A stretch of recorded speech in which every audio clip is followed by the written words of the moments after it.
High, কেমন আছো তোমরা সবাই? দেখতেই পাচ্ছ রেডি হয়ে নিয়েছি আর এখন যাবো হচ্ছে শাশুড়ি মাকে নিয়ে গুরুদেবের আশ্রমে। আমাদের গুরুদেব রাম ঠাকুরের আশ্রম ব্যান্ডেল ঝাপ্পুকুরের কাছে। তো দুজনে এখন রেডি হয়ে বেরিয়ে পড়ছি, উঠে পড়বো টোটোতে করে যাব হচ্ছে আমাদের ব্যান্ডেলের এখানে ঝাপ্পুকুরে শ্রী শ্রী রাম ঠাকুরের সেবা মন্দিরে।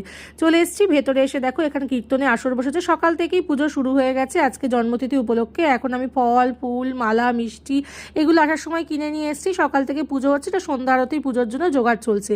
এটা হচ্ছে গুরুদেবের শয়ন ঘর, দেখতেই পাচ্ছ। আর এখানে দেখো গুরুদেবের পুজো হচ্ছে, পুজোর জোগাড় চলছে। আজকে জন্মতিথি, কি সুন্দর করে সাজিয়েছে তাই না? আর ওদিকে দেখো সকাল থেকে কীর্তন হচ্ছে, কত মানুষের ভিড় এই কীর্তন দেখার জন্য। আমরাও দাঁড়িয়ে রইলাম, কিছুক্ষণ কীর্তন দেখলাম আর জয়রাম গুরুদেব বলে প্রার্থনা করলাম মনের আশা।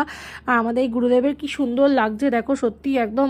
আর এখানে দেখো সবাই মিলে কি সুন্দর নাচছে, এত সুন্দর নাচছিল, মনটা একদম মুগ্ধ হয়ে যাচ্ছিল, মন হচ্ছে হাঁ করে দেখি। তো বেশিক্ষণ দাঁড়িয়ে থাকতে পারলাম না, চলে এলাম বাড়িতে, বাড়ির দিকে রওনা দিলাম। তো চলো সব আজকে মিনি ব্লগটা এখানেই শেষ করলাম।